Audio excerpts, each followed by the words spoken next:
দেশ নায়ক তারেক রহমান সুন্দরভাবে জেলা আহ্বায়ক মাহমুদ হাসান বাবু, সদস্য সচিব শরীফ ভাইয়ের নেতৃত্বে আজকে সুন্দরভাবে একটা জেলা বিএনপি গঠিত হয়েছে। সঙ্গে সাথী বন্ধুরা আমার, উপস্থিত সাথীরা আমার, 17 বছর পর মনপুর ইউনিয়ন বিএনপি আজকে দেশের এবং খালেদা যাওয়ার জন্য আজকে দোয়া ভোট অনুষ্ঠান করেছে। সাথী বন্ধুরা আমার, কিছু নেতা আগে কিন্তু জাতীয় নির্বাচন, তারপরে কিন্তু স্থানীয় নির্বাচন। যদি আপনার জাতীয় নির্বাচনে আপনার দলকে ক্ষমতায় আনতে না পারেন, তাহলে কিসের চেয়ারম্যান আপনি হবেন? সাথীরা আমার, বিএনপি সভাপতি হবেন, বিএনপি নাম ভাঙে বড় দায়িত্ব পালন করবেন বিজেপির মাধ্যমে। আজকে প্রোগ্রামটা কই? বারবার আপনার কাছে যাওয়া হয়েছে, বারবার আপনাদেরকে বলা হয়েছে। আজকে কিছু কুচক্র মহল যারা 5ই আগস্টের আগে আমাদের বিএনপির সঙ্গে ছিল না, 5ই আগস্টের পরে তারা বিএনপি নাম ভাঙে আজকে অনুষ্ঠানকে তারা প্রমাণ করার চেষ্টা করেছিল। সাথী বন্ধুরা আমার, বড় দুঃখের বিষয় পরে জানতে পারলাম। তার মানে কি আমরা কে বিএনপি লোক নাই? যারা এখানে চেয়ারম্যান হবেন তারা আমাদেরকে ভোট নেবেন না? আমরা কার জন্য এখানে এসেছি? আমরা দেশের তারেক রহমান, দেশের খালেদার জন্য এসেছি। 8000 মাইল দূরে তারেক রহমান বসে আছেন। দেশের খালেদা জিয়া বাংলাদেশের মানুষের জন্য কোনো সময় মাথা নত করেন না। কারণ এই দেশের সাধারণ মানুষের রেখে শহীদ জিয়ার গঠিত বাংলা জাতীয় দল বিএনপি নেতৃবৃন্দকে রেখে তাদের রেখে এই দেশ ত্যাগ করেন নাই।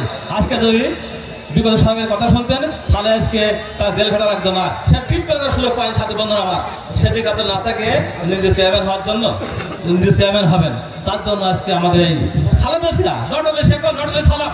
আমরা আজকে কালকে থাকবো না, বিএনপি কিন্তু থাকবে, বিএনপি কিন্তু থাকবে। নেতার পরিবর্তন হবে।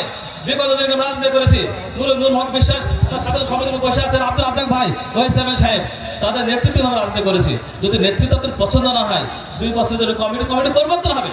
যদি ইউনিয়নের আমাদেরকে পছন্দ করে তাহলে আমাদের নেতৃত্ব থাকলে প্রয়োজন নেই।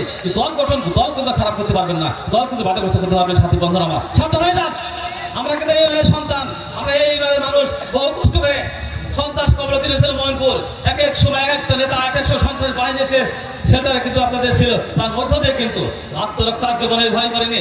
গুটি গুটি ভাই জনতা শরীফের নেতৃত্বে কোনো ভয় পেতে পারেন নাই। একটা লোক ম্যানেজ করতে গিয়ে 10 বাজে বলা হয়েছে, তারপরেও কেউ জান নাই, অনেক শুরু করে রেখেছেন।